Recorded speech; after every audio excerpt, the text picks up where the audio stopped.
എടാ എടാ മരുന്നാണോ ഉണ്ടോടാ? എന്ത് കച്ചവടാണത്? എന്ത് കച്ചവടാണത്? ഈ കാറിന് പുറകിൽ കാർ ഇടിക്കുകയായിരുന്നു എന്നാണ് നമുക്ക് ഏറ്റവും ഒടുവിലായി ലഭിക്കുന്ന വിവരം. ഈ കാറിന്റെ പുറകിൽ ലോറി ഇടിച്ചാണ് അപകടമുണ്ടായത്. യാതൊരു ധാരണയില്ല, എന്ന് പറഞ്ഞാൽ യാതൊരു ധാരണയില്ല. പെട്ടെന്ന് ജനങ്ങളിലേക്കാണ് എത്തിക്കണം. അതാണ്. അതായത് കഴിഞ്ഞ ദിവസം ഷൈൻ ടോം ചാക്കോയുടെ വണ്ടി വാഹനപകടം ഉണ്ടായി, അദ്ദേഹത്തിൻ്റെ അച്ഛൻ മരിച്ചുവിട്ട.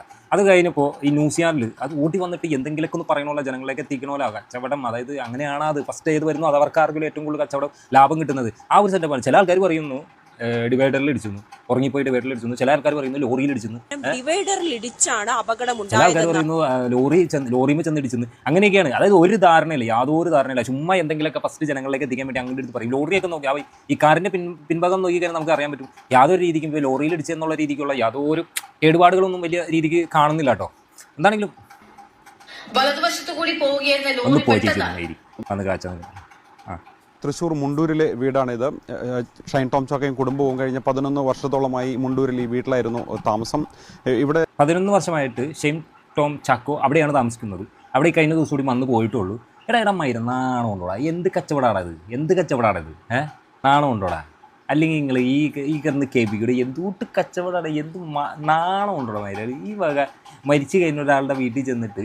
ഷൈൻ ടോം ചാക്കോയുടെ പിതാവ് ചാക്കോ നാട്ടുകാർക്കും അയൽവാസികൾക്കെല്ലാം തന്നെ വളരെ പ്രിയപ്പെട്ട ഒരാളായിരുന്നു ചാക്കോയുടെ മരണ വാർത്ത തൃശ്ശൂർ മുണ്ടൂരിലെ ഈ നാടിനെ തന്നെ ഞെട്ടിച്ചിരിക്കുകയാണ്. ചാക്കോ ചേട്ടൻ എന്ന് പറഞ്ഞാല് ഞങ്ങൾക്ക് ഇവിടെ ഈ നാട്ടുകാർക്കൊക്കെ കണ്ണിലുണ്ട്. നാണം, ലേശം നാണം ഉണ്ടെങ്കിൽ ഈ വക പരിപാടി ചെയ്യും. ലേശം അത് മരിച്ചു കഴിയണം. ഒരാൾ മരിക്കാൻ നോക്കിക്കാണ് അദ്ദേഹത്തിൻ്റെ വീട്ടിൽ പോയി. ഇത്ര നാൾ അദ്ദേഹം ജീവിച്ചിരുന്നപ്പോൾ ഒരു മരും വേണ്ട.